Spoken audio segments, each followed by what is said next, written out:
these 1,100 folks out there on the strike, and the folks who have come to their side and who've chipped in money, who've given it attention, who've contributed however they can, that's the kind of Alabama that we deserve. Which side are you on? Which side are you on?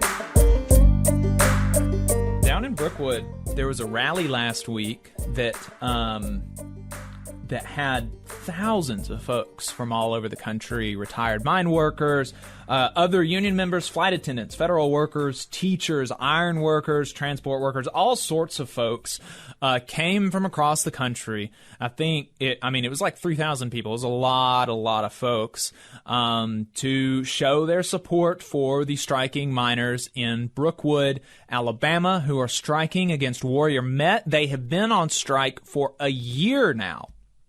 They've been on strike for over a year, and they've been fighting all alone, basically, with the help of working folks in Alabama and across the country, but without any real help from the political class, from media in Alabama, conservative or otherwise.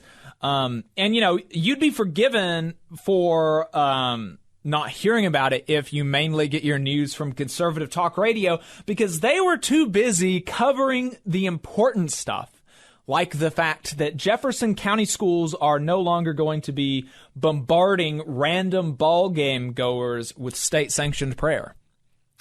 So that's what they were concerned with last week on conservative talk radio in Alabama. That was the big story, is that Jefferson County schools no longer going to be doing prayers at ball games over the PA.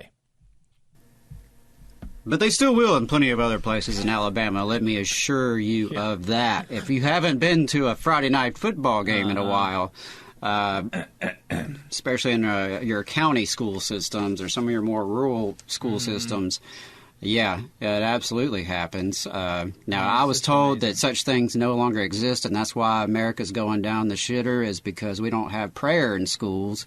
But it's funny how anytime I'm around schools, doesn't seem to be the case. Yeah. But regardless, you've got a rally with thousands of people from across the nation right here in Alabama, in Brookwood, and it's commemorating a strike that's been on for over a year that is now possibly one of, if not the longest strike in Alabama history.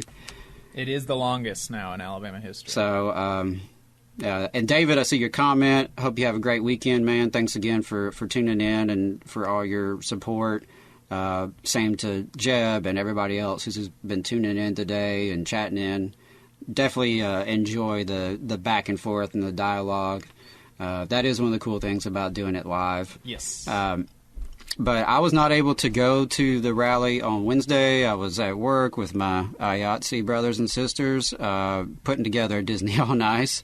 But Jacob, I know I saw where you went, David went. I think maybe Jeb mentioned in the chat he went. There was his local donated $2,500 to their strike fund. Right. Very so cool. Shout out to the ironworkers for doing that. That's really great. I know there's still a lot of need to support the strike pantry and to support the strike fund. And if you haven't donated in a while, or if you've never donated, please, whatever you can. I don't have much to give, but I try to give pretty regular as I can. I know there was a fundraiser about a month or so ago, right after the one you did, and Lee Baines put out some music to go with it. There's just been a really cool community of folks to come out of the woodwork to try to support them. Not any of the established figures, as you mentioned, not Right. Right-wing media and the politicians and those folks have been mostly silent, but there have been a lot of people, good people, here in Alabama and across the country and across the world even to step up and show their solidarity for these brothers and sisters. And the UFCW has donated $400,000 to their strike fund. Wow, that is amazing. That's a testament to the solidarity that we have the potential to exercise. Absolutely. And their strike fund has raised $2 million. over the last year in total. And they have paid out from their union about $20 million in strike benefits and health care for the 1,000 striking miners down. Yeah, that's very impressive. That's keeping people fed and housed right now. And, we can't let Warrior Met and BlackRock and these other hedge funds, we can't let them destroy this union in our backyard. Yeah. We just, and that's clearly, as you mentioned, that's the goal here. They're trying to starve out these miners, and they're trying to destroy the union to take away this voice that they have. And so it's up to all of us to pitch in where we can and support them where we can so that they can stay strong and hopefully see a victory soon. I really was hoping by now we would have good news to report. But, the company is dug in, and it's not going to move unless it feels it has to. Yeah, I was talking to, I believe it was Hayden that told me this last week. She said that, as some of them were walking out, some of the managers were like, we're not ever going to let y'all back. There is an obstinance from the company that is evil.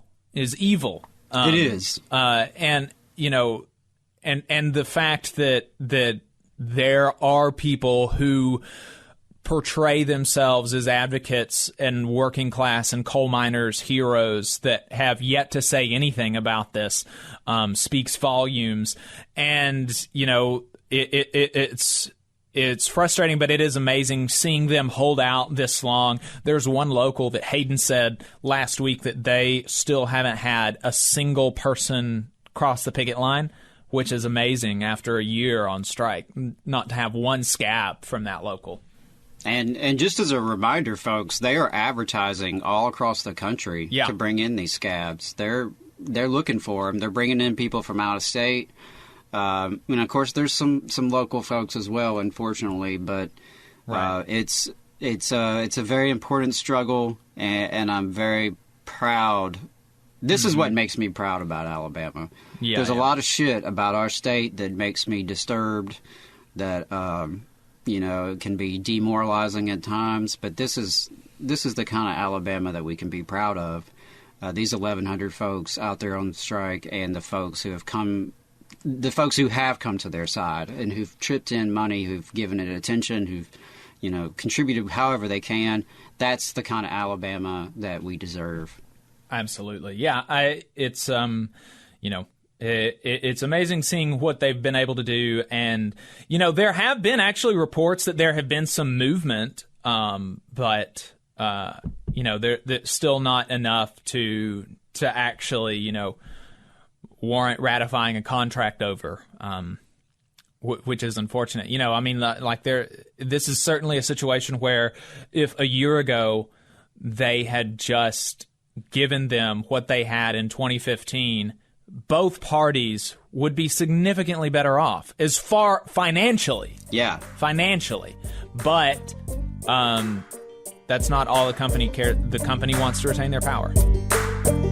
You just saw a clip from the Valley Labor Report. We are live every Saturday morning from 9:30 a.m. till 12:30 p.m. And we pride ourselves on keeping all of our content free to everybody so that we can talk to as many working folks as possible. If you support the work that we're doing, you think that it's important, you think that it's good, then consider making a monthly contribution to the project, and you can do that on our website, tvlr.fm.